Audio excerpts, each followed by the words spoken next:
हाँ जी, dear students, let's continue. Goods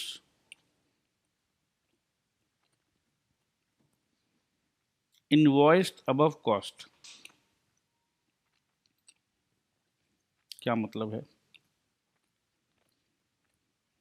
consignor consignee को गुड्स भेजता है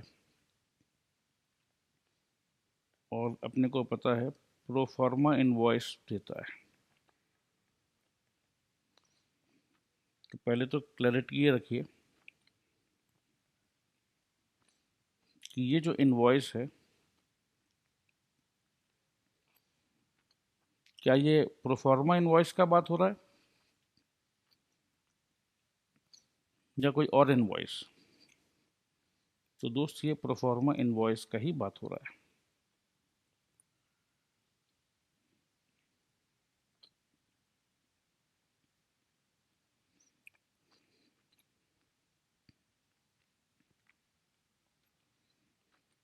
समटाइम्स, कभी कभी, the proforma invoice is made out at a value higher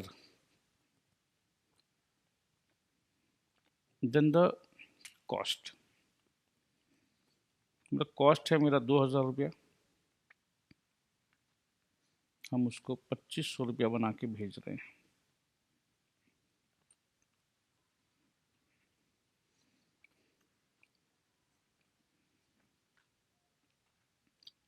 And entries in the books of consignor are made out on that basis। देखो, मेरे को तो पता है, लेट्स से मैं रेडियो बेचता हूँ और मेरे को पता कि मेरा हर एक रेडियो का कीमत 2,000 रुपया है। अब मैंने 100 रेडियो भेजा है दिल्ली, 100 रेडियो दिल्ली भेजा है, तो भैया 2,000 इंटू 100, 2,00,000 रुपया का मेरा माल, मेरा गुड्स, मेरा आइटम्स दिल्ली में मेरे एजेंट के पास रखा हुआ है। बट मैंने इनवॉइस किया है 2,500 रुपये का। तो इसका मतलब ये है कि 2,500 इंटू 100 रेडियो, 2,50,000। तो भैया 50,000 रुपया एक्स्ट्रा है, एक्स्ट्रा 50,000, एक्स्ट्रा 50,000 को लोड कर दिया गया है इस 2,00,000 पे।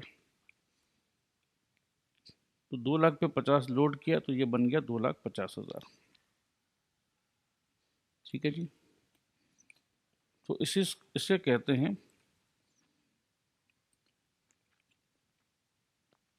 Goods invoiced above cost. Simple सा कॉन्सेप्ट है, 2,000 कॉस्ट है, इसके ऊपर 2,500 होता है।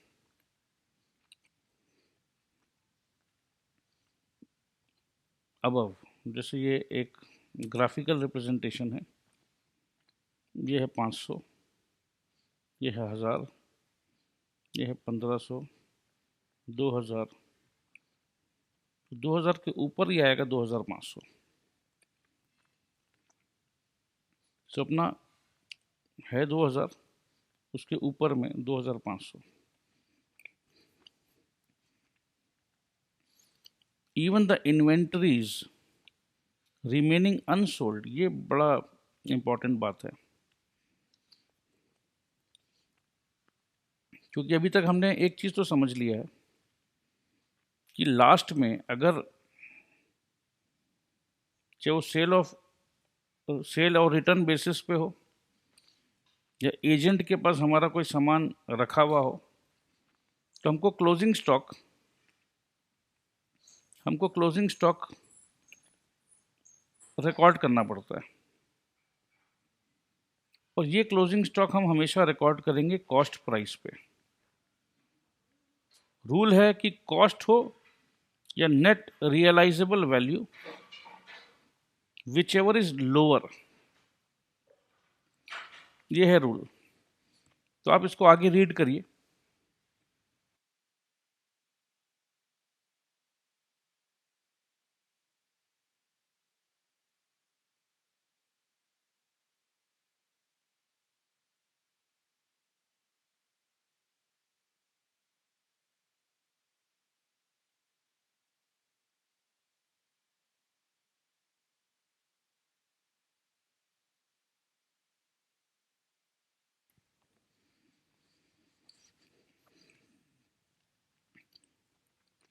क्लोजिंग स्टॉक में अपने को कॉस्ट प्राइस पे आना है, बट कॉस्ट प्राइस तो अपना 2,000 रुपया है और हमने तो वहाँ 2,500 रुपये लगा के भेजा है।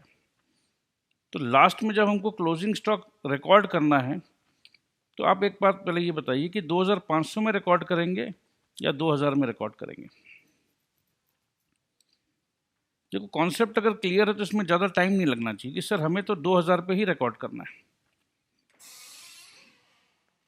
क्योंकि हमें कॉन्सेप्ट एकदम क्लैरिटी है, कॉन्सेप्ट एकदम क्लियर है। तो यहाँ कुछ भी लिखा हुआ हो, ये कुछ भी लिखा हुआ हो, घूम फिर के लास्ट में काम तो यही करना है। ये कॉन्फिडेंस होना चाहिए। ठीक है, तो आइए देखते हैं। Even the inventories remaining unsold will initially be valued on the basis of invoice price। Sir अभी तो आपने कहा कि ये तो 2,000 पे ही रिकॉर्ड होना चाहिए, बट सर यहाँ तो कुछ और लिखा हुआ है, यहाँ तो ये लिखा हुआ है will initially be valued on basis of invoice price। तो दोस्त, इसमें पॉइंट एक ऐसा शब्द है, इस शब्द को अगर आप ध्यान से समझो तो शायद आप समझ जाओ कि इनिशियली मतलब स्टार्टिंग में एक बार बोलता ना, अरे भाई तू एक बार मेरी बात मान जाना, उसके बाद मैं देख लूंगा। ठीक है, एक बार तो तू इसको जैसा ये कह रहा कर ले। तो इनिशियली मतलब इनिशियली होता है और एक होता है फाइनली। तो अपने को कॉन्सेप्ट अगर क्लियर है तो अपने को ये पता है कि फाइनली उसको कॉस्ट में ही रिकॉर्ड करना है। बट इनिशियली अगर हमको कॉस्ट प्लस जो भी है उस प्लस पे अगर रिकॉर्ड करा रहे हैं, तो एक चीज तो क्लियर है कि ये जो अभी मेरे को प्लस में रिकॉर्ड करवा रहे हैं ये होना तो नहीं चाहिए, क्योंकि होना क्या चाहिए था, होना तो सिर्फ और सिर्फ कॉस्ट चाहिए था। तो एक्स्ट्रा क्या है, एक्स्ट्रा ये प्लस का एलिमेंट है।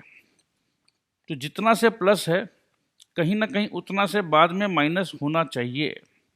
ये चीज हमारे दिमाग में अगर सेट होता है तो हम लोग एकदम सही दिशा पे चल रहे हैं। आइए देखते हैं।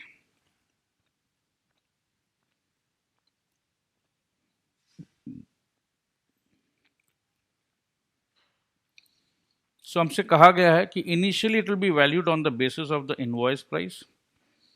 इट मस्ट बी रिमेंबर्ड, अच्छा जी, भूलना मत, हाउएवर, दैट द प्रॉफिट और loss can be ascertained only if sale proceeds plus inventories on hand valued on cost basis is compared with the cost of goods concerned together with expenses। देखो ये तो वही same बात है जो हम बहुत बार आपको इन्वेंट्रीज के चैप्टर में समझा चुके हैं कि ट्रू प्रॉफिट कब आएगा। ट्रू प्रॉफिट, ट्रू प्रॉफिट तभी आएगा जब हम क्लोजिंग स्टॉक को कंसिडर करेंगे। अगर क्लोजिंग स्टॉक को भूल जाएंगे हम लोग, क्लोजिंग स्टॉक को इग्नोर कर देंगे, तो हमारा प्रॉफिट गलत आएगा। तो ये कॉन्सेप्ट आपको मैंने डिटेल में कई बार पढ़ा रखा है, तो बहुत इजी है वैसे भी। क्या है, अच्छा वापस से सुन लो। जब हम ट्रेडिंग बनाते हैं, सेल किया हमने 5 लाख का, हमारा ओपनिंग स्टॉक था 1 लाख का, हमने परचेज किया 2 लाख का। तो अगर यहाँ से हम लोग देखेंगे कहानी, तो हमको ये लगेगा कि हमारा प्रॉफिट जो है, हमारा प्रॉफिट है 2 लाख का। बट इससे एक चीज़ समझ में आता है कि ये जो 3 लाख का सामान हमने 5 लाख में बेच दिया, इसीलिए हमारा प्रॉफिट 2 लाख का है। बट दोस्त, हमने यहाँ पर एक इम्पॉर्टेंट चीज़ इग्नोर कर दिया है कि कुछ क्लोजिंग स्टॉक है क्या। इसका मतलब है अगर क्लोजिंग स्टॉक 0 है, तब तो कंफर्म बात है कि ये 3 लाख का सामान 5 में बेचा है। पर रुकिए भाई साहब, रुकिए, क्लोजिंग स्टॉक है ना। याद करो, जो कंसाइनमेंट जो हमने भेजा था, 2 लाख का कंसाइनमेंट 2.5 लाख में बेचा था। अभी अभी जो एग्जांपल हमने लिया, फिर है तो 2 लाख का। अब हम इसको अगर 2 लाख रुपया लिखते हैं, दिल्ली में जो हमने भेजा था, एक भी पीस नहीं बिका, बट हमने तो सर उसको 2.5 लाख करके भेजा था, राइट। तो एक्चुअल तो वो कंसाइनमेंट का वैल्यू 2 लाख है, जो नहीं बिका तो हमने उसको क्लोजिंग स्टॉक लिख दिया। इसका मतलब है, अच्छा सर ये 1 लाख का गुड हमने 5 में बेचा है, क्योंकि ये 2 तो बिका ही नहीं। तो 1 का 5 अगर हुआ है तो प्रॉफिट अपना 4 लाख आना चाहिए। तो यहाँ तो प्रॉफिट 2 लाख आ रहा है, पर जैसे हमने एक क्लोजिंग स्टॉक को डाला तो ऑफकोर्स प्रॉफिट अपना 4 लाख आ जाएगा। तो प्रॉफिट हो गया 4 लाख। मगर स्टॉक का कीमत है 2 लाख। अगर हम 2 लाख के जगह यहाँ पर, क्योंकि हमने इनवॉइस को थोड़ा सा लोडिंग किया था 50,000 एक्स्ट्रा, अगर हम यहाँ 2.5 लाख लिखें तो मेरा प्रॉफिट 4 लाख के जगह 4.5 लाख रुपया आएगा। मेरा प्रॉफिट 4.5 लाख हो जाएगा। इसमें 50,000 रुपया एक्स्ट्रा प्रॉफिट जो दिखा रहा है, ये 50,000 इसलिए दिखा रहा है क्योंकि हमने 2 लाख को 2.5 लाख कर रखा है। तो हमारा मेन काम ये है कि इस 50,000 को एलिमिनेट करना होगा। पहले तो समझ लो कि मेन काम क्या करना है। अगर ये समझ में आ गया तो उसके बाद हमको कोई दिक्कत हो नहीं सकता। सिर्फ समझने का हेर फेर है। हमने समझ लिया अच्छे तरीके से, ठीक है। तो अगर इनिशियली पहले अगर ये लोग 2.5 लाख का एंट्री कर दें, तो अपने को ध्यान रखना कि ये 2.5 लाख का एंट्री करने से मेरा प्रॉफिट गलत आ रहा है, गलत। तो प्रॉफिट को ठीक करना ज़रूरी है। तो अगर हमने यहाँ 2.5 लाख का एंट्री किया, तो कुछ भी करके अगर हम यहाँ 50,000 और डाल दें तो भी ये मेरा बैलेंस हो जाता है। तो ये 4,50,000 से 4 लाख हो जाता है। या तो यहाँ माइनस करो, या उसको बैलेंस करने के लिए यहाँ 50,000 डालो। ये 2 काम में से एक काम करना होगा, राइट। तो आइए देखते हैं कि कौन सा काम इन लोगों ने किया है।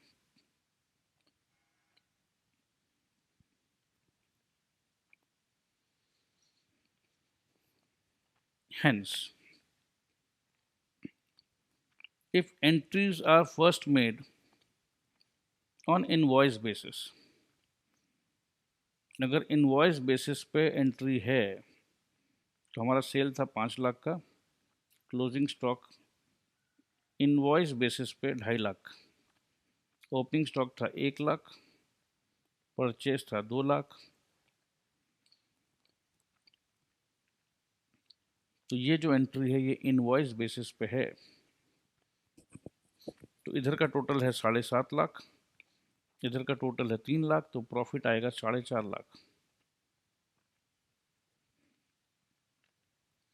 The effect of the loading, अच्छा लोडिंग मैंने समझाया था ना आपको कि 2 लाख का सामान 2.5 लाख का किया, तो लोडिंग कितना का किया? 50,000 का।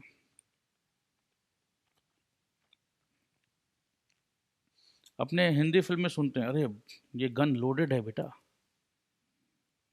ये खाली गन नहीं है, ये लोडेड है, इसमें कुछ एक्स्ट्रा है।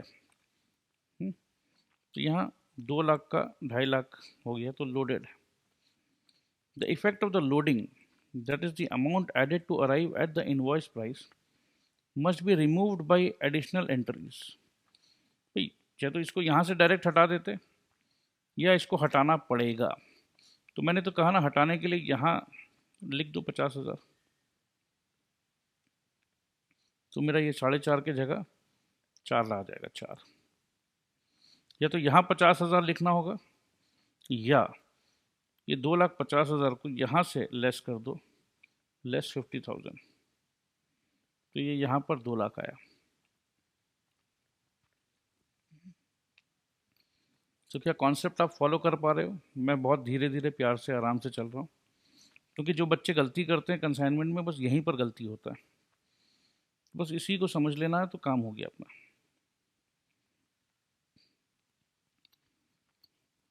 तो एडिशनल एंट्री का दरकार है, additional. Suppose in the example given above, if the invoice is cost plus 20%,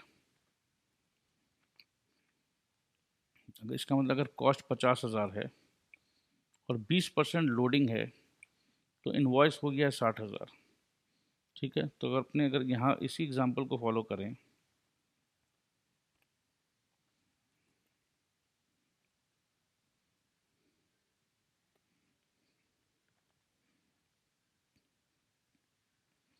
opening stock है 1 लाख, सेल है 5 लाख,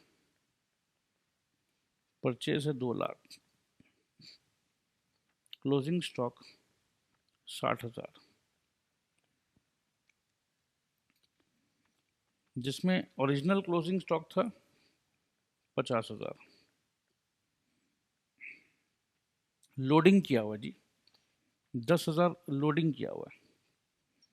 तो ओरिजिनल के हिसाब से अगर देखते हैं हम लोग, तो हमारा प्रॉफिट जो है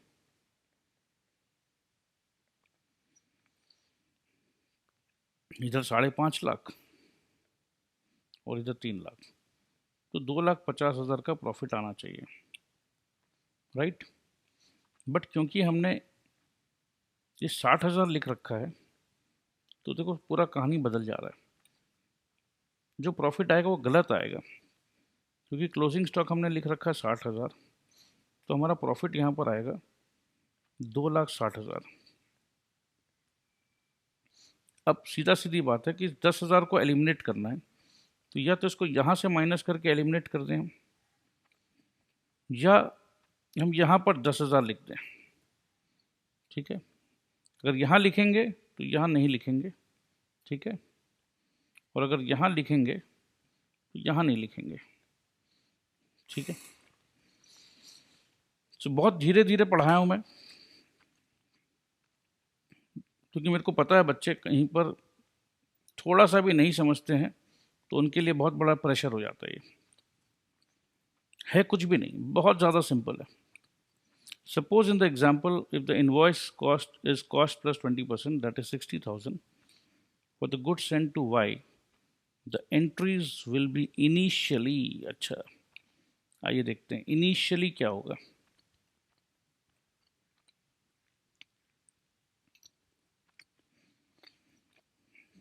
कंसाइनमेंट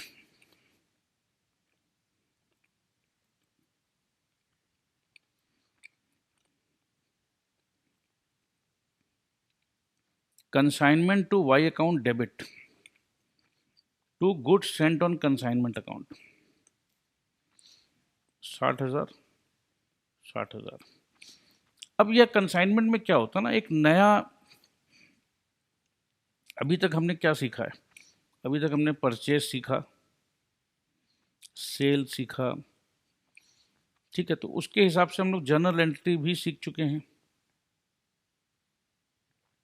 राइट। तो ये परचेज हुआ, ये सेल हुआ, या क्या हुआ, बट अभी फर्स्ट टाइम हम लोग एक नया कॉन्सेप्ट सीख रहे हैं, जिस कॉन्सेप्ट को हम लोग कहते हैं कंसाइनमेंट। भाई किसी को अगर सेल कर दिया हमने, तो अपने को पता है ट्रेड रिसीवेबल्स डेबिट हो जाता है, ये अपने को पता है। और क्योंकि सेल हुआ है तो क्रेडिट होता है सेल्स। बट यहां तो कंसाइनमेंट है, कंसाइनमेंट। दोस्त एक चीज समझना आप लोग, let's understand by what we already know, what we already know. व्यापारी हूं मैं, मेरा मेन काम क्या है, गुड्स बेचना, गुड्स सेल करना मेरा मेन काम है। तो जब भी कुछ भी काम होगा तो एक ही चीज होगा कि भैया गुड्स बेचूंगा तो गुड्स मेरा आउट होगा, गुड्स मेरा आउट होगा, और कैश मेरा इन होगा अगर कैश सेल में हुआ है, या ट्रेड रिसीवेबल्स मेरा इन होगा, मतलब खड़ा हो जाएगा, एक अकाउंट खड़ा हो जाएगा। इसी को हम लोग बाद में अगर बिल्स मिल जाता है तो बिल्स रिसीवेबल डेबिट हो जाता है, या डेबिट हो जाता है, या डेबिट हो जाता है, ठीक है। जब बाद में इसको हम लोग डेटर्स भी लिख देते हैं, डेटर्स, ये भी डेबिट होता है। गुड्स आउट हुआ, इसको हम लोग सेल्स लिख देते हैं, सेल्स। तो एक तो चीज अपने को पता है कि there has to be one account जो डेबिट होगा एंड वन अकाउंट जो क्रेडिट होगा। बट क्या ये सेल हो रहा है क्या? अगर सेल हो रहा होता तो हम सेल्स को क्रेडिट कर देते, बट क्या ये सेल है? नहीं है। अच्छा एक बात बताओ, अगर सेल होता तो हम वाई अकाउंट डेबिट करते हैं, सीधा सीधी बात है, टू सेल्स। कोई डाउट? नहीं जी, कोई डाउट नहीं है। तो पहले अपने ये समझते हैं कि अगर ये सेल होता तो एंट्री क्या होता। तो सेल होने से अपने को एकदम श्योर है कि Y account debit to sales होता। बट वाई अपने को क्या बोल रहा है, अरे भाई साहब मैं आपका ग्राहक थोड़ी ना हूं, मैं बायर थोड़ी ना हूं जो आप मेरे को डेबिट कर दिए। क्योंकि अगर वाई अकाउंट आप अगर अपने बुक्स में डेबिट करोगे तो हो सकता है किसी दिन आपके अकाउंट्स वाले फ़ोन करेंगे मेरे को कि भैया वाई डेबिट बैलेंस दिखा रहा है हमारे खाते पे, तुमसे पैसा लेना है। बट भाई साहब अभी तो आपने कहा कि अरे यार तुम मेरे बिहाफ में बेचो, मैं तुमको सेल थोड़ी ना कर रहा हूँ, तुमको मैं गुड्स ट्रांसफ़र कर रहा हूँ। इसका मतलब ये है कि मेरा एक गोडाउन से दूसरा गोडाउन में अगर मैं अपने गुड्स को ट्रांसफ़र करता हूँ और यहाँ पर चौकीदार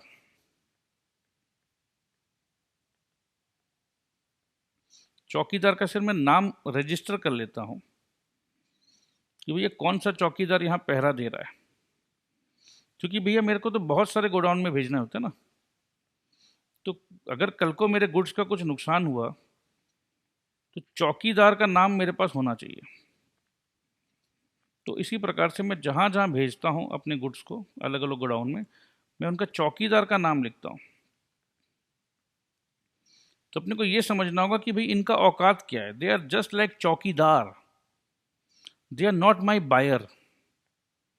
अगर बायर होता तो मैं उनका अकाउंट को डेबिट करता और फिर बोलता साहब आप हमारे डेटर हैं, आपको हमने गुड्स सेल किया है, और आपने हमसे गुड्स परचेज किया या बाई किया है। क्योंकि आपने गुड्स बाई किया है तो उस गुड्स का बेनिफिट आपको मिलेगा जी। सारा बेनिफिट आप लोगे तो भैया पैसा भी तो दे दो। बट कंसाइनमेंट में ये भाई साहब वाई जो है ये अपना बेनिफिट के लिए थोड़ी ना गुड्स मंगवाए हैं आपके पास। ये बेनिफिट तो आपका करना चाहते हैं कि लो भैया जब हम बेचेंगे तो तुम्हारा फायदा होगा, फायदा होगा तो उस फायदे में से मेरे को कुछ कमीशन दे देना। So let's understand this concept absolutely clearly first. तो हमने एक नया कॉन्सेप्ट बना दिया, कंसाइनी को हमने चौकीदार का वर्ड यूज कर दिया है। तो चौकीदार भाई साहब थोड़ी ना आपको पैसा देगा। आप इमेजिन करो ना, आपने अपने बहुत सारे सामान, आप बिजनेस कर रहे हो, आपने गोडाउन में सामान रखवा दिया, ठीक है, आपका 50 लाख का सामान आपने गोडाउन में रखवाया, 50 lakhs, और आप अपने चौकीदार से बोलते हो भैया 50 लाख रुपया देना। तो वो बोलेगा किस बात का साहब? अरे तुम्हारे कस्टडी में मैंने अपने 50 लाख का सामान दिया, तुमको दे दिया हमने। तो चौकीदार बोलेगा अरे हम तो देख रेख कर रहे हैं, हम इसमें अपना कोई ओनरशिप थोड़ी ना बोल रहे हैं। भले ही मैं यहाँ का चौकीदार हूँ बट मालिक तो आप ही कहलाएंगे। इसीलिए हम लोग जब बोलते हैं ना selling goods on behalf of consignor, ध्यान दीजिएगा। अब मेरे को समझ लो कुछ गुड्स बेचना है, तो मैंने चौकीदार को फ़ोन कर दिया कि देखो भैया ये रीमा मैडम आएगी, तो रीमा मैडम को वो वाला गुड्स तुम दे देना। चौकीदार बोला ठीक है साहब, हम निकाल के दे देंगे। पैसा चौकीदार ने रख लिया, रीमा मैडम से पैसा चौकीदार ने रख लिया। तो क्या चौकीदार का ओनर वो पैसा हो गया? वो चौकीदार वो पैसे मेरे को ट्रांसफ़र करेगा ना भाई, और मैं खुश होके, क्योंकि देखो मेरा टाइम बचा, मेरे को स्टाफ अपॉइंट नहीं करना पड़ा। तो मैंने चौकीदार को 5% दे दिया कमीशन। तो ये पूरा कंसाइनमेंट का जो गेम है बस यही सिंपल सा गेम है। सो अब अपने को जर्नल एंट्री समझना है, क्योंकि बच्चे कंफ्यूज जर्नल एंट्री में ही होते हैं, बट मैं आपको कंफ्यूज होने नहीं दूंगा। सो अगर सेल का मैटर हो, अगर सेल का मैटर होता तो हम लोग क्या लिखते हैं? हम लोग लिखते हैं Y account debit to sales. But क्या ये मैटर सेल्स का है? नहीं जी, कंसाइनमेंट का है। तो सिर्फ हमने एक वर्ड एक्स्ट्रा लिखा है जी, अगर आप लोग ध्यान दो तो सिर्फ एक वर्ड एक्स्ट्रा लिख दिया हमने।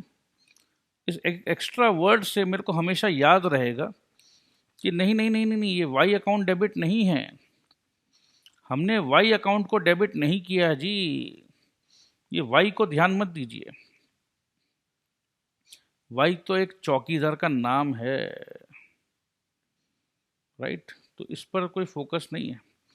कोई भी मेरा अकाउंटेंट वाई को फ़ोन मत कर लेना वाई देखकर। वाई तो जस्ट एक चौकीदार है। मालिक कौन है? अरे मालिक तो मैं ही हूँ, क्योंकि ये पूरा जो डील हो रहा है ये बेसिकली कंसाइनमेंट का मैटर है।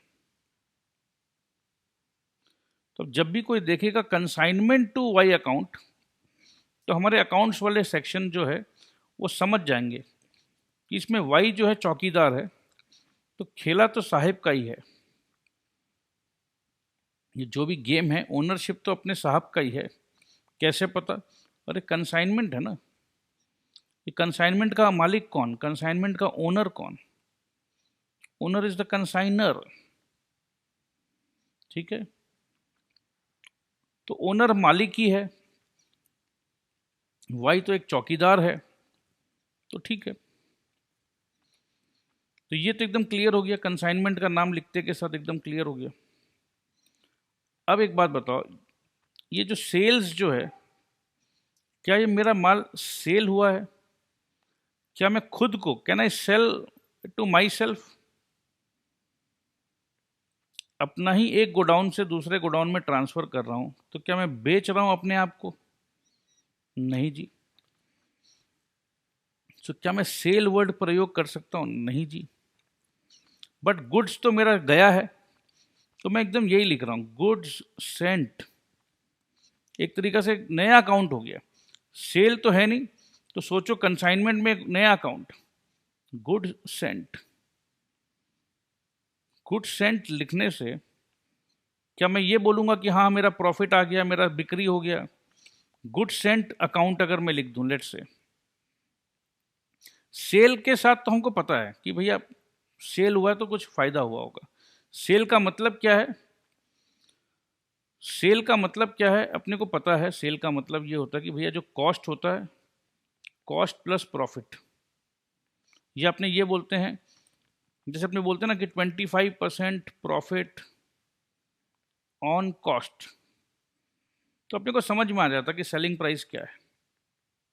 या कभी कभी ऐसा होता है कि अपने को अगर सेलिंग प्राइस पता होता है, तो अगर 25% ऑन कॉस्ट है तो 20% ऑन सेल वैल्यू होता है, राइट। जैसे कि 100 रुपया पे अगर 25% अगर प्रॉफिट है तो ये 125 होता है, और 125 को अगर पीछे लाना है तो यहाँ 20% माइनस होता है, तो ये 100 आ जाएगा। ये मैंने आपको कई बार समझाया है। 125 मतलब 25% मीन्स 1/4, तो ये यहाँ 1/5 होगा। अगर ये 1/3 है तो यहाँ से 1/4 होगा जब हम बैक कैलकुलेशन करेंगे तो this is very easy concept. So sale तो हम लिख नहीं सकते, क्या लिखें हम? तो हम यही लिख रहे हैं कि गुड सेंट हुआ है।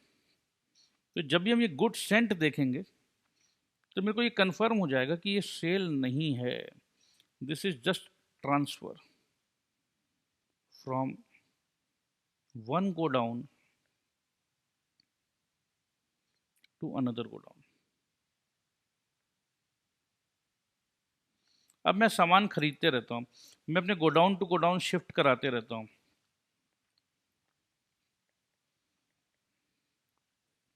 तो गोडाउन टू गोडाउन शिफ्टिंग हो रहा है, तो क्या वो मेरे लिए एक सेल ट्रांजैक्शन है? नहीं। बट मैं इसको नोट करना चाहता हूँ, नोट। मैं सिर्फ एक नोट बनाना चाह रहा हूँ कि मेरे कौन से गोडाउन में कितना सामान कहाँ रखा हुआ है, राइट। सो एक प्रकार से ये भी एक नोट बन रहा है, नोट। नोट कर रहे हैं हम लोग एक्चुअली में। To goods sent on consignment account, तो मेरे ख्याल से एकदम इजी हो गया, क्योंकि जब भी हम कंसाइनमेंट का पहला एंट्री करना है तो ये अगर अपने को क्लियर हो जाता ना, तो उसके बाद कोई दिक्कत नहीं होता, उसके बाद कोई दिक्कत नहीं होता।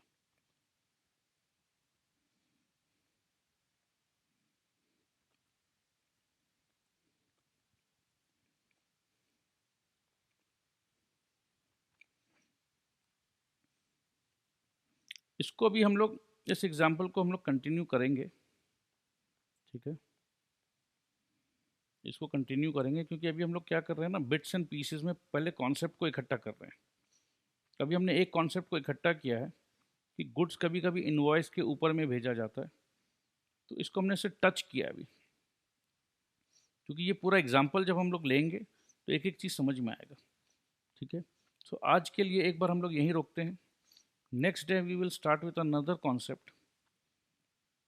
नेक्स्ट डे हमको स्टार्ट करना है एक अनदर कॉन्सेप्ट से, और वो कॉन्सेप्ट रहेगा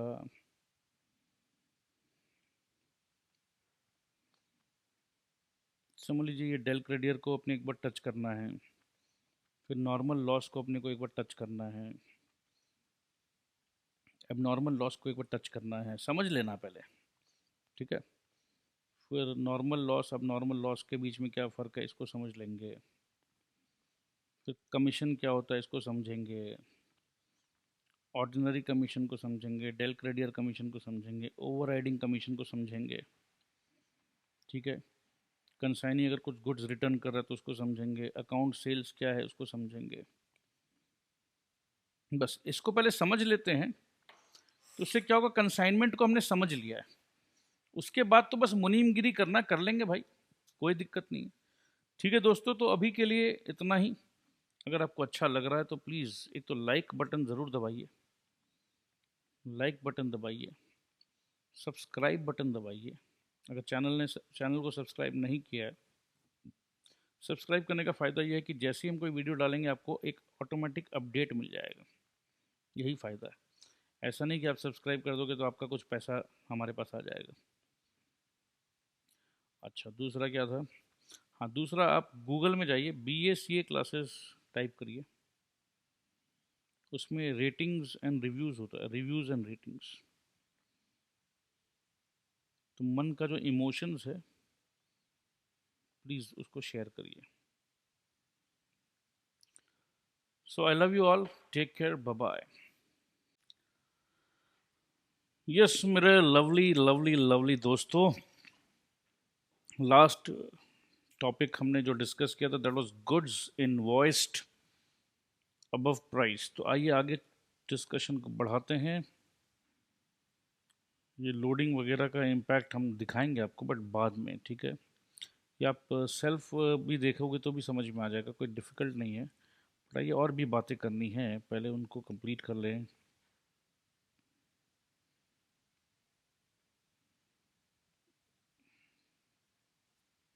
कुछ लिखा है, what would be the situation if the commission to Y includes Dell Credier commission also? ठीक है, सो क्या लिख रहे हैं देखते हैं। In that case, Y would not be able to charge the bad debt of 600 2x। ये हमने न्यूमेरिकल पढ़ा था, क्वेश्चन पढ़ा था कि 600 रुपये का बैड डेथ हो गया था। तो अगर डेल क्रेडियर कमीशन मिले तो भैया बैड डेट्स का जिम्मेदारी वाई तुमको लेना है। He will have to bear the loss himself. ये कमीशन का फ़ायदा मिल रहा है, तो अगर नुकसान हो रहा है तो ये नुकसान तुमको सहना होगा। कहने का मतलब है कंसाइनर जो है, कंसाइनर को फुल अमाउंट मिलेगा। अगर किसी ने बैड डेट किया तो उसका लॉस होगा कंसाइनी को, कंसाइनी को, कंसाइनी को। और देखा जाए तो लॉस क्या है? एक्स्ट्रा कमीशन भी तो मिल रहा है भैया तेरे को। अब इमेजिन करो एक्स्ट्रा कमीशन आया 2 लाख रुपए का और लॉस हुआ 40,000 का, तो भी तो नेट फ़ायदा हुआ ना 1,60,000 का। ठीक है, सो ये है डेल क्रेडियर कमीशन का मज़ा। अब ये डेल क्रेडियर का क्या मीनिंग है, ये कहाँ से ओरिजिन हुआ है, ये सब आप चाहो तो गूगल करके देख सकते हो, but it's not important right now. ठीक है, the student can see that then the profit on consignment will be 6,300। तो प्रॉफिट बढ़ जाएगा। प्रॉफिट ऑन कंसाइनमेंट कौन देखता है? प्रॉफिट ऑन कंसाइनमेंट ये हिसाब कौन बनाता है? ऑफ कोर्स कंसाइनर बनाएगा, जिसने ये कंसाइनमेंट भेजा। अब ये खैर अपने को पता नहीं है क्योंकि हमने देखा नहीं है दोस्त, ये प्रॉफिट ऑन कंसाइनमेंट किसका हो रहा है। हो सकता है कि कंसाइनी का भी प्रॉफिट होता है ना कंसाइनमेंट में। तो अभी एक काम करते हैं, क्योंकि अभी हमने नहीं पता है कुछ, तो एक बार इसको सस्पेंस में रखते हैं। तो अपने को ये लाइन को एक बार इग्नोर कर देते हैं, ठीक है? तो बस अपने को ये बस यहाँ तक अभी पढ़ना चाहिए कि लॉस कौन बेयर करेगा? लॉस कंसाइनी बेयर करेगा अगर उसको डेल क्रेडियर कमीशन मिलता है। तो आई थिंक यहीं तक अपने को अभी सोचना चाहिए, क्योंकि अपने को पता नहीं है आगे का बात। ठीक है जी, तो अभी एक बार यहीं पर स्टॉप किया, आगे देखते हैं आगे और क्या क्या बातें पेंडिंग है उसको देख लेते हैं।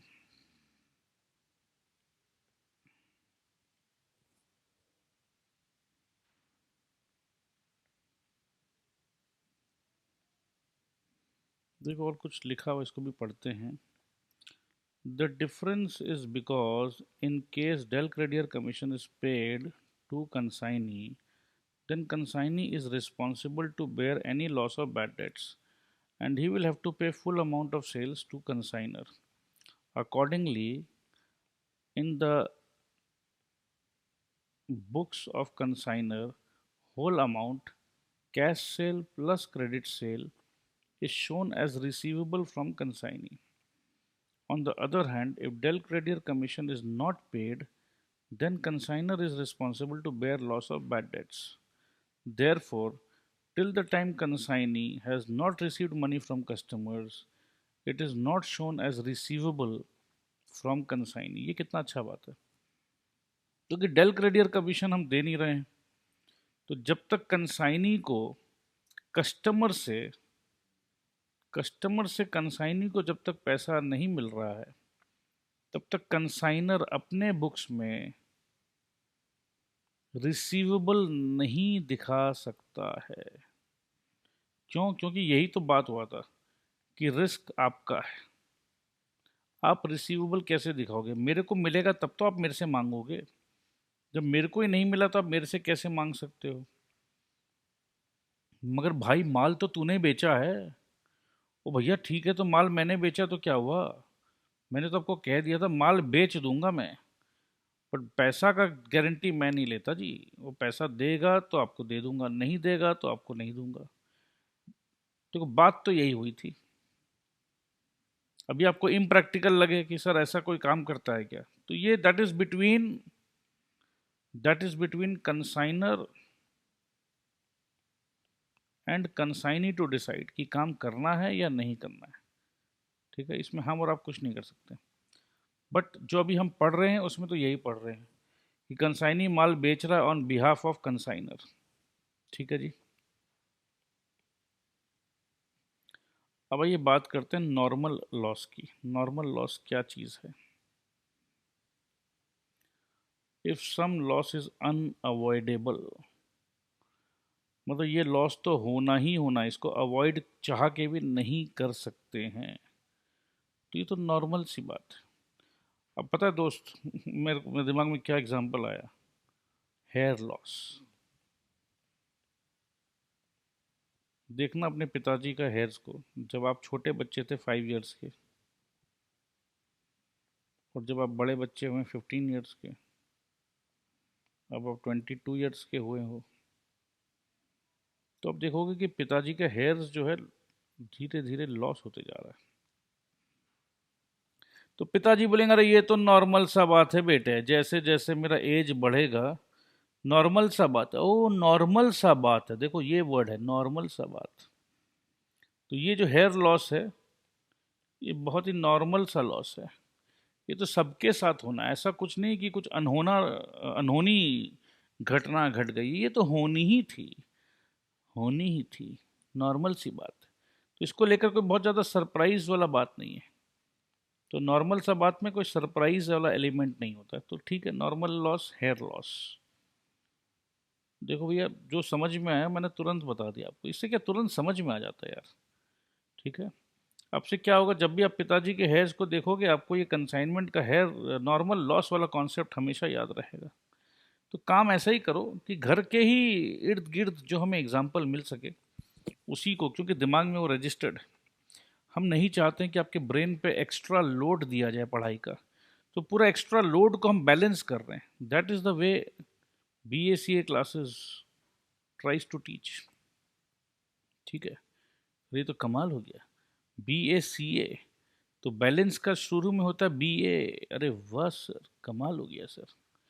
तो BACA में, ठीक है, अगर आप बैलेंस नहीं करोगे, ठीक है, तो CA नहीं बनोगे।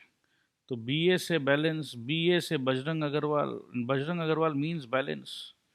तो मैं बैलेंस्ड हूँ तो आप भी बैलेंस्ड हो, और balance life is so important. So अगर CA बनना है तो कहाँ जाना है दोस्तों? BACA के पास जाना है। ओके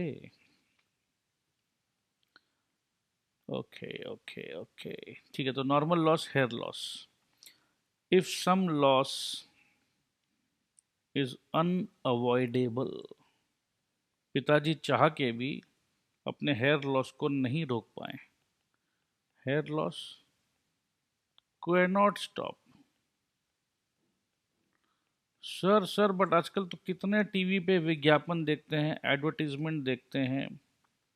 देखो भैया, जिनको नेचर के साथ युद्ध करने का इंटरेस्ट हो, they are selling you impossible dreams, selling impossible dreams. इंसान का फितरत होता ना कि जो इम्पॉसिबल लगे और कोई अगर उसको बोले कि अरे मेरे पास आओ मैं तुम्हें पॉसिबल कर दूंगा, तो इम्पॉसिबल को पॉसिबल करने के लिए वो कितने भी अनाप शनाप पैसे निकालने के लिए रेडी हो जाता है। तो ये पैसे लूटने का सारा एडवर्टाइजमेंट है, क्योंकि भैया दीपिका पादुकोणे बोल रही है। हम लोग सोचो कितने बेवकूफ़ हैं, हमको समझ में नहीं आ रहा है कि ये जितने भी बड़े बड़े एक्टर्स लोग जो ऐड करते हैं, जिस साबुन शैम्पू का ऐड करते हैं, विश्वास करो they are not using that at all. ठीक है, बट वो चाहते हैं कि हम लोग यूज़ करें। बड़ा ही अजीब सा बात है। अब सलमान भाई कभी थम्सअप नहीं पियेंगे, उनको मालूम है कि थम्सअप इज मतलब it's harmful for health. So all these people are health conscious, but why are they selling products which are unhealthy for the consumers? चलो ये तो अलग बात कर दिया हमने। Normal loss, if some loss is unavoidable, it would be spread over the entire consignment.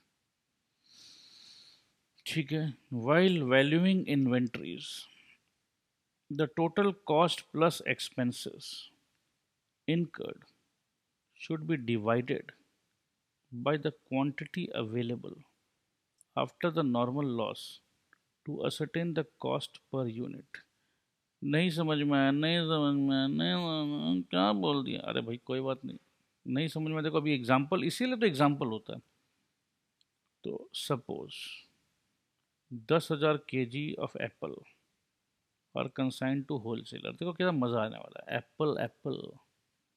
ठीक है, अब एप्पल तो आपको पता है पेरिशेबल इन नेचर होता है, खराब हो सकता है, हो ही सकता है। अब 10,000 किलो में से हो सकता है ना कि कुछ किलो एप्पल खराब हो गए, हो सकता है कि नहीं हो सकता। The cost being 30 rupees per KG, तो 10,000 इंटू 30, 10,000 इंटू 30 कितना होगा रे भाई? 1 2 3 4 5, 3 लाख रुपए का मामला है भाई। ठीक है, 3 लाख रुपए का मामला है, plus 40,000 of freight.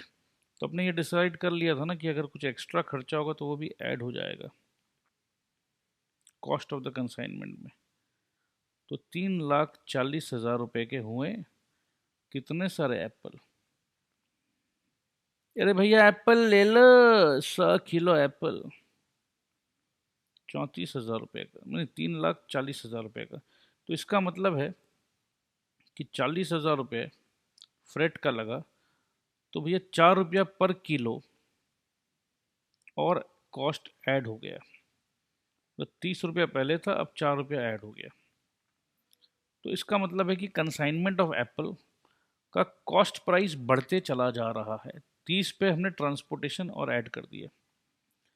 It is concluded that a loss of 15% is unavoidable. इसका मतलब यह है कि भैया देखो भेज तो रहे हैं हम एप्पल आपके पास 10,000 किलो, बट ये ट्रांसपोर्ट में रास्ते पे एप्पल टकरा टकरा के भैया देखो 15% एप्पल खराब हो जाएंगे। मतलब 10,000 का 15% होता है भैया 1,500 किलो एप्पल खराब। ओ माय गॉड, ये कीमत तो देना पड़ेगा। अगर आप 1,500 किलो एप्पल जो खराब हो रहा है उस पर ध्यान दोगे, या आप ये ध्यान दो कि चलो 8,500 किलो एप्पल तो आपके पास सही सलामत पहुंचा, तो ये समझने का बात है। तो अगर अपने पास 8,500 किलो एप्पल सही सलामत पहुंच रहा है, तो अपने आप ये समझेंगे कि भैया खर्चा तो हमारा लग गया 34,000। कल तक मेरे को ऐसा लग रहा था कि भाई अच्छा ये 10,000 किलो था यहाँ पर, ठीक है। कल तक तो मेरे को लग रहा था कि 10,000 किलो का दाम, टोटल दाम मेरा है 34,000। मतलब क्या कर रहा हूँ मैं, 3,40,000। बट अब तो भैया कहानी में ट्विस्ट आ गया। अब ये 3,40,000 रुपये खर्चा तो पूरा हो गया, बट एप्पल कितना है 8,500, तो कीमत और बढ़ जाएगी। सो 8,500 किलो एप्पल का दाम है 3,40,000 रुपये। So the cost per KG will be 3,40,000 divided by 8,500 और 40 रुपया किलो। तो जो एप्पल को हम 30 रुपया किलो में स्टार्ट किए थे, वो एप्पल भैया अब हो गया 40 रुपया किलो। और इस पूरे कहानी में अभी तक हमने बात जो किया है, एकदम जैसे पिताजी का बाल उड़ रहा है और he is absolutely cool and happy. ठीक है कि भाई ये तो उम्र के साथ होना ही था, तो उनको कोई परवाह नहीं है, कोई चिंता नहीं है। तो उसी प्रकार से ये तो होना ही था कि 10,000 किलो एप्पल भेजेंगे तो 10,000 एप्पल 8,500 किलो हो जाएगा। ये तो होना ही था, नॉर्मल सी बातें हैं। ठीक है, सो कोई दिक्कत नहीं है। तो हम लोग ने बातों बातों पे नॉर्मल लॉस का ट्रीटमेंट क्या होता है ये हमने समझ लिया है। ठीक है दोस्त, इफ़ द अनसोल्ड इन्वेंट्री, अब देखो हमेशा इन्वेंट्री का कैलकुलेशन बहुत इंपॉर्टेंट रहता है, मैंने कई बार आपको बताया है। ये पूरा अकाउंट्स में ये इन्वेंट्री कैलकुलेशन का अगर फंडा आपने समझ लिया है तो आपका प्रॉफिट हमेशा सही निकलेगा। तो मैक्सिमम बच्चों का प्रॉफिट सही क्यों नहीं निकलता है? क्योंकि इन्वेंट्री वाला चैप्टर उन्होंने ठीक से कॉन्सेप्ट नहीं समझ रखा है। ये रटने से होगा भी नहीं, क्योंकि इन्वेंट्री आपका पीछा नहीं छोड़ेगा। इन्वेंट्री हर जगह कहीं ना कहीं जुड़ा हुआ है। क्यों जुड़ा हुआ रहता है? क्योंकि हमेशा कोई ज़रूरी है कि जितना माल आपने खरीदा सबका सब बिक जाएगा, जितना माल आपने कंसाइनमेंट में भेजा सबका सब बिक जाएगा, जितना माल आपने सेल और अप्रूवल में भेजा सबका सब सेल हो जाएगा। वापस आया या नहीं आया वो आपका इन्वेंट्री है। तो इन्वेंट्री का वो भैया बहुत अच्छे से समझ लो। और इन्वेंट्री को समझने में बहुत इजी है। इसका एक ही रूल है, कॉस्ट और net realisable value whichever is lower. क्योंकि ये अपना बेसिक फंडा है। तो अगर अपने बेसिक्स मजबूत करके बैठे हैं तो कोई टेंशन हो ही नहीं सकता, होना भी नहीं चाहिए। ठीक है, सो आइए आगे देखते हैं। आगे देखते हैं जी। So, if the unsold inventory is 1,000 kilos, its value will be 40,000 rupees। क्योंकि 40 रुपया पर किलो हमने कैलकुलेट कर लिया था, तो 1,000 इंटू 40 इज इक्वल टू 40,000। कोई डाउट लग रहा है आपको? आपको लग रहा है कि हम कुछ बहुत डिफिकल्ट चीज़ कर रहे हैं? हम लोग देखो न्यूमेरिकल्स तो अभी तक स्टार्ट भी नहीं किए, क्योंकि अपने क्या बोलते हैं, न्यूमेरिकल्स न्यूमेरिकल्स न्यूमेरिकल्स, रट के न्यूमेरिकल कर लो 50, बट कॉन्सेप्ट तो समझा नहीं हमने। तो थोड़ा सा ट्विस्ट होने से हम गड़बड़ा जाते हैं। तो इसीलिए हम आपको कॉन्सेप्ट पे थोड़ा सा ज़्यादा डिटेल्ड डिस्कशन करेंगे। उसके बाद दोस्तों विश्वास करो, इस चैप्टर के एक एक न्यूमेरिकल अगर आप खुद भी करोगे तो हो जाएगा, एक एक इलस्ट्रेशन आप खुद भी देखोगे तो हो जाएगा। ठीक है, तो ये समझने वाला पॉइंट जो है ये ज़्यादा इंपॉर्टेंट है। इसको हम लोग बहुत स्लो एंड स्टडी समझ रहे हैं। तो ये तो बात थी अभी नॉर्मल लॉस की। बट कभी कभी एबनॉर्मल लॉस, एबनॉर्मल लॉस मतलब क्या? अब एक बात बताओ, अगर पिताजी का एग्जाम्पल का बात करें और मम्मी ने गुस्से में, मम्मी का गुस्सा भैया पूछो मत। मम्मी ने एक बार गुस्सा में पता क्या किया? पापा बहुत सिगरेट पीते हैं। मम्मी ने लाइटर ली, और वो लाइटर संभालना तो आया नहीं, उस पूरे चक्कर में पापा का हेयर में आग लग गया। अब पापा गंजे हैं, पापा का हेयर लॉस। अब सारी भाभी जी लोग बोलते नहीं नहीं ऋतु तूने एकदम सही काम किया। तो उन लोगों का कम्युनिटी में तो भैया नॉर्मल सा बात बताया जा रहा है कि भैया अगर आपका हस्बैंड कुछ भी करे तो आप कुछ भी कर सकते हो। बट क्या ये नॉर्मल सा बात है? पूछो भाई, मिस्टर मेहता से कोई जाके पूछो, मिस्टर मेहता ये कैसे हुआ? रे भैया पूछो मत, बहुत ही एबनॉर्मल घटना घट गई। भाई हमारी धर्मपत्नी नॉर्मल नहीं है जी, एबनॉर्मल है। सिगरेट छुड़वाना चाहती थी और मेरे बाल जला दी सिगरेट के लाइटर से। क्या बोलूँ भाई, क्या बोलूँ, बस याद मत दिलाओ यार। किस मनुष्य घड़ी में उस कलमुही से मैंने शादी किया था। मैं बोलूँ क्या भाभी जी को फ़ोन करके कि कलमुही कह रहे हो, बाकी जो बचे हुए बाल है ना वो भी उड़ा देगी, जला देगी। ओ भाई माफ़ कर दे, भाई माफ़ कर दे। ठीक है, सो एबनॉर्मल लॉस समझ में आ गया आपको? आइए अब नॉर्मल लॉस देखते हैं आगे क्या होता है। इफ़ एनी एक्सीडेंटल, अच्छा जी, ओ जी, उनका तो कहना है एक्सीडेंटल हो गया जी। वो थोड़ी ना आपके बालों को जलाना चाहती थी। भाई देखो, जलाना चाहती थी, नहीं चाहती थी, भाई मेरा तो लॉस हो गया, और वो भी बड़ा एबनॉर्मल। किसी को बोलने में भी शर्म आता है। यार उम्र के साथ गंजा होता तो कोई दिक्कत नहीं था। यार 26 साल की उम्र में मैं अब क्या बोलूँ, 62 साल का लगता हूँ। कितना बड़ा कांड हो गया यार। मैंने तो बोल दिया ससुर जी को कि विग विग का जो पैसा लगेगा वो आपको देना है, वरना आप लोग सब भी गंजे होइए मेरे तरह। द होल गंजा फैमिली। टैंग टैंग, गंजा गंजा, गंजा गंजा, गंजा रहे हूँ मैं, तू भी गंजा हो जा, गंजा गंजा। ठीक है, तो ऐसा कुछ मैंने गाना वाना भी गा के सुना दिया ससुर जी को। ससुर जी बोले, अरे भैया जमाई बाबू पागल हो गए हैं क्या, जमाई बाबू एबनॉर्मल हो गए हैं क्या? तो हम लोग, भैया आपकी बेटी क्या नॉर्मल थी?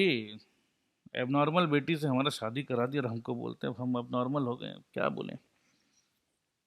तो मैं ओवरऑल पूरा कहानी में अपने को ये समझ में आ गया कि जो चीज़ नॉर्मल नहीं होता है उसी को हम एबनॉर्मल कहते हैं। तो इफ़ एनी एक्सीडेंटल और अननेसेसरी, बताइए बताइए बताइए ससुर जी, आप ही बताइए, क्या दरकार था उसको लाइटर लेकर मेरे साथ खेलने का? अरे हम सिगरेट नहीं पीना चाहते थे, सिगरेट को अटैक करती, सिगरेट तोड़ देती, सिगरेट फोड़ देती, सिगरेट फेंक देती, लाइटर जलाने का क्या दरकार था उसको? Unnecessary. So if any accidental or unnecessary loss occurs, the proper thing to do is find out the cost of the goods thus lost. देखिए ससुर जी, अब इसका क्या कॉस्ट निकालूं मैं अपने हेयर्स का? हेयर्स का वैसे तो कॉस्ट नहीं निकाल पा रहा हूं, बट एक फंडा है रिप्लेसमेंट कॉस्ट। अब इनको रिप्लेस कराएंगे विग के साथ, और विग को रिप्लेस कराने में 2 लाख रुपया लगेगा। तो ससुर जी 2 लाख आपको देना है, क्योंकि आपकी बेटी ने ये लॉस कराया मेरा। ठीक है, सो ठीक है जी। सो एबनॉर्मल लॉस का चर्चा कर रहे हैं हम लोग। एबनॉर्मल लॉस, फिर से देखिए, इफ एनी एक्सीडेंटल और unnecessary loss occurs, the proper thing, मतलब एकदम सही काम है। तो मैंने तो अकाउंट्स का स्टूडेंट हूँ ना, मैंने तो ससुर जी को कह दिया जाके कि देखो भैया मैं तो अबनॉर्मल लॉस पढ़ा हुआ हूँ, तो एकदम प्रॉपर है। ससुर जी बोले, देखो भैया आपकी बीवी है, कर दिया तो कर दिया, मैं तो भैया कन्यादान कर चुका हूँ, मेरे को मत बोलो कुछ। तो बताओ क्या करूं मैं, बड़ा डैमेजिंग इम्पैक्ट है। बट मैं बोला नहीं, proper thing to do is to find out the cost of the goods thus lost. तो कॉस्ट भी कैसे पता करूं मैं? तो मैंने रिप्लेसमेंट कॉस्ट वाला फंडा डाल के बोल दिया, and then credit to consignment account and debit the profit and loss account. तो देखो, अपने को तो पता है प्रॉफिट एंड लॉस में जितना भी एक्सपेंस होता है या लॉस होता है उसको हम लोग डेबिट करते हैं। तो भैया ये डेबिट होगा तो क्रेडिट तो कुछ होगा ना, तो कंसाइनमेंट अकाउंट को क्रेडिट कर दो। ठीक है, सो कंसाइनमेंट अकाउंट क्रेडिट हो गया, और डेबिट अपना क्या हुआ? डेबिट अपना हो गया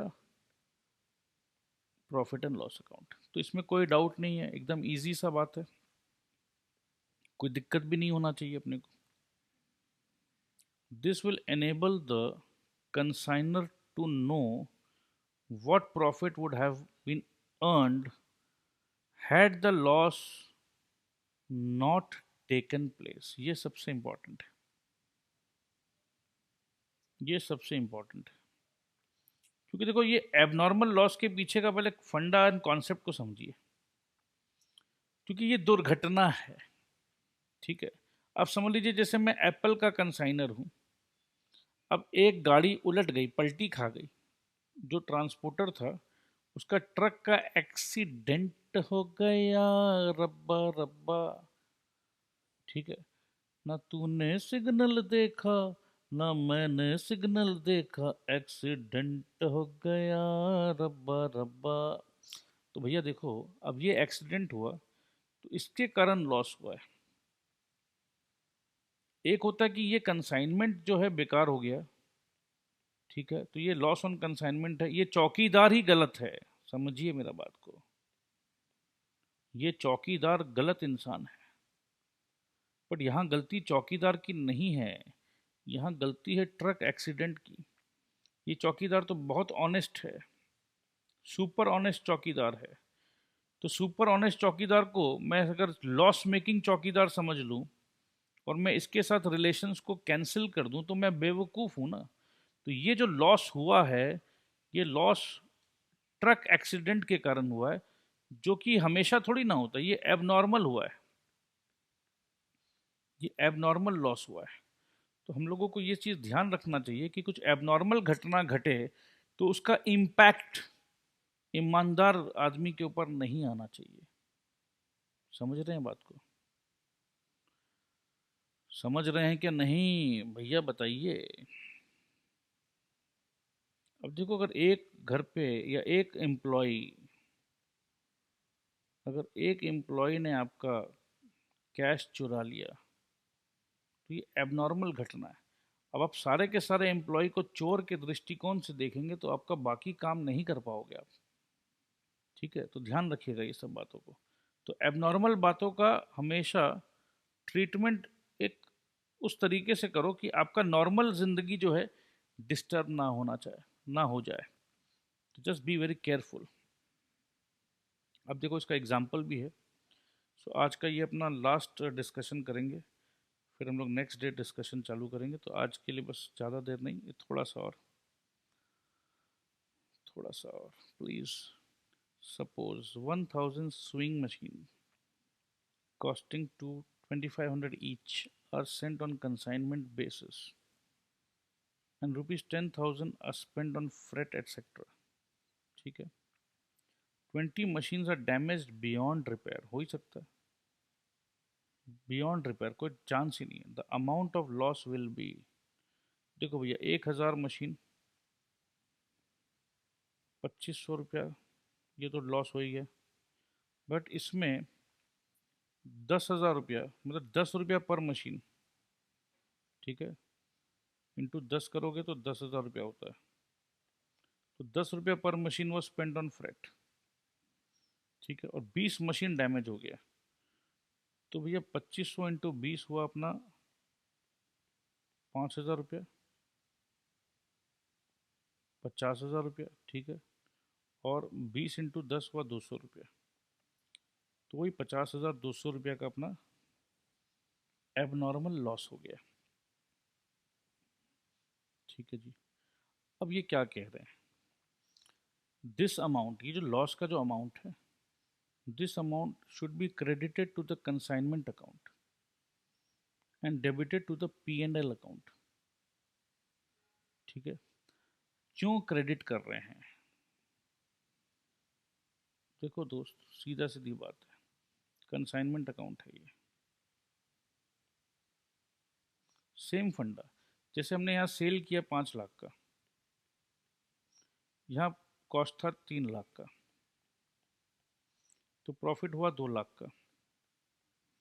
अगर हम क्लोजिंग स्टॉक यहाँ नहीं लिखते हैं, क्लोजिंग स्टॉक है 2 लाख का, जैसे ही क्लोजिंग स्टॉक हमने लिखा, अरे भैया क्या हो गया, जैसे ही क्लोजिंग स्टॉक हमने लिखा, हमारा प्रॉफिट 2 लाख का क्लोजिंग स्टॉक लिखा हमने। Oh my God, why are you doing this with me? एक मिनट रुको। जैसे ही क्लोजिंग स्टॉक लिखा हमने 2 लाख का, 1 2 3 4 5, तो यहाँ का टोटल हुआ 7 लाख, यहाँ 3 लाख, तो ये मेरा प्रॉफिट बढ़ के आ गया 4 लाख। तो उसी प्रकार से अगर कंसाइनमेंट में कुछ नुकसान हो गया एबनॉर्मल, अगर मैं यहाँ इसको क्रेडिट नहीं करूँ, तो जो भी नुकसान हुआ, लेट से 50,200 रुपया का नुकसान हुआ, तो इसको मैं यहाँ क्रेडिट करूँगा तो इसका इम्पैक्ट यहाँ मिलेगा प्रॉफिट में। समझ रहे हो? अगर मैं इसको यहाँ से हटा ही दूँ तो मेरा प्रॉफिट फिगर कम आएगा, क्योंकि जो डैमेज हो गया है, जो चीज़ डैमेज हो गया है, वो तो कभी ज़िंदगी में सेल तो होगा नहीं। बट इसका कॉस्ट प्राइस जो है, कम से कम कॉस्ट प्राइस तो यहाँ लिखो, जिससे जितना का भी जो खर्चा जो मेरा चला गया है, जो लॉस हो गया है, कॉस्ट जो लॉस हुआ है वो कॉस्ट में लॉस हुआ है, हमेशा ध्यान रखिएगा। लॉस को हम लोग उस पर एक्सपेक्टेड प्रॉफिट नहीं जोड़ते हैं। अगर इस मशीन पे हम 20 मशीन डैमेज हुआ और हर मशीन पे अगर मैं 500 रुपया कमाने वाला था, तो मैं और एडिशनल 10,000 रुपया को लॉस नहीं मानता हूं। प्लीज इस बात को समझिएगा। लॉस तो मैं अपना उतना ही मान रहा हूं जो मेरा खर्चा था, कॉस्ट प्राइस। इससे क्या कमाता उसको मैं लॉस नहीं मानता हूं। ठीक है, क्योंकि वो कमाता या नहीं कमाता वो चीज नहीं होता, कंजर्वेटिज्म प्रिंसिपल है ये। तो प्रिंसिपल आपको पता होना चाहिए।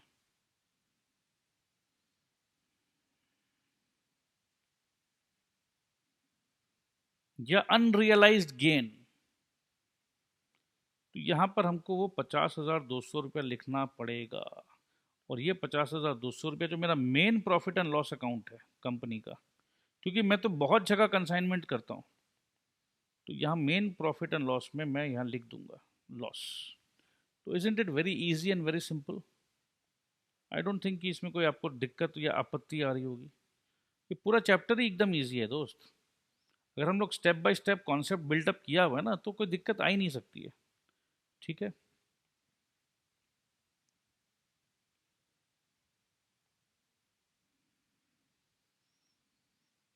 आइए रीड करते हैं जी। This amount should be credited to the consignment account. तो अभी हमने कंसाइनमेंट अकाउंट में यहाँ क्रेडिट करके दिखाया आपको। And debited to the P and L account if any amount से 40,000 is received from the insurers. हाँ जी, ये एक अच्छा बात है। Then debit to the P and L account will only be 10,200। मतलब कंसाइनमेंट अकाउंट तो अपना क्रेडिट होगा ही, क्योंकि वो कंसाइनमेंट से मतलब है। तो बस ये जो नुकसान नफ़ा नुकसान का जो कहानी है, ये प्रॉफिट एंड लॉस में इंस्टेड ऑफ 50,200, क्योंकि इंश्योरेंस कंपनी अपने को 40,000 दे रही है, तो हमारा एक्चुअल लॉस 10,200 हुआ है। But the credit to consignment account will still be 50,200। 40,000 will have to be debited to the bank account. ठीक है जी। Student shall note that abnormal loss is value just like inventories in hand. जैसे अभी मैंने बताया ना आपको, inventory in hand को ही जैसे वैल्यू करते हैं वही। Student should be careful while valuing goods lost in transit and goods lost in consignees godown। ये कितना अच्छा बात है कि जो कुछ ट्रांजिट में लॉस हुआ है उसका वैल्यू, और गुड्स कंसाइनी का गोडाउन में लॉस हुआ उसका वैल्यू। थोड़ा सा केयरफुल रहिएगा, ध्यान दीजिएगा। ध्यान देने से काम हो जाएगा। Both are abnormal loss, but in the case of former, consignees non-recurring expenses are not to be included। जब लॉस्ट इन ट्रांजिट हो गया है तो कंसाइनी का कुछ खर्चा क्यों जोड़ेंगे इसमें, क्योंकि ये तो गुड्स तेरे गोडाउन में पहुंचने से पहले ही गायब हो गया है।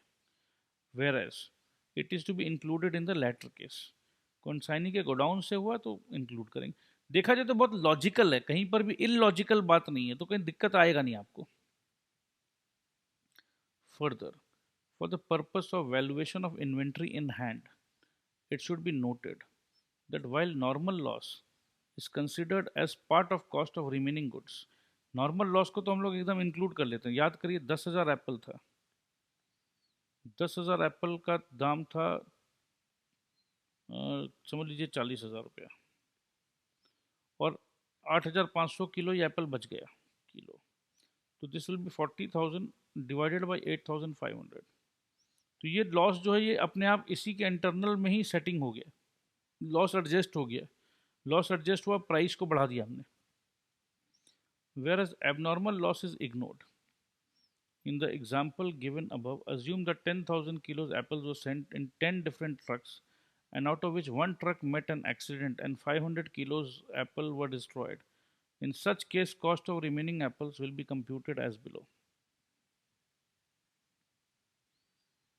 10,000 kilo, 34 including freight, Apple lost 900 500, तो 17,000, रिमेनिंग एप्पल 9,500। ये एबनॉर्मल लॉस हुआ है। ठीक है, तो इसमें हमने रेट्स चेंज नहीं किया है।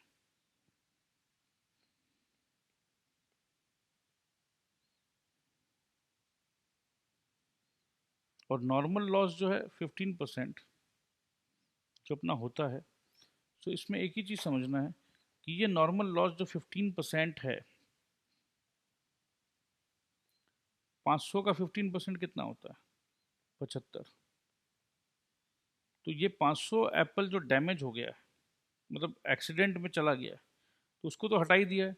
9500 का 15%, ठीक है, सो दैट विल बी 1425।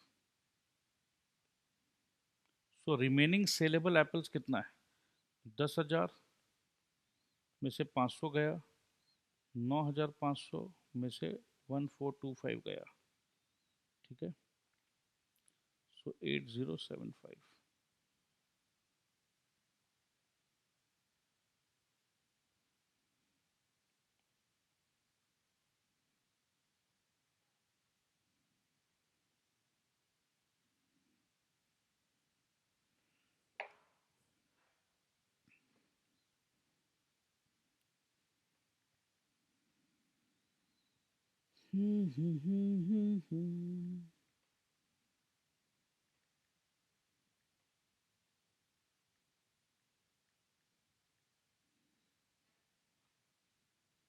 अगर आप भी सोच रहे हो मेरी तरह कि सर ये 40 रुपया कहाँ से आया, तो भैया देखो, 3,23,000 divided by 8075 is equal to 40 rupees.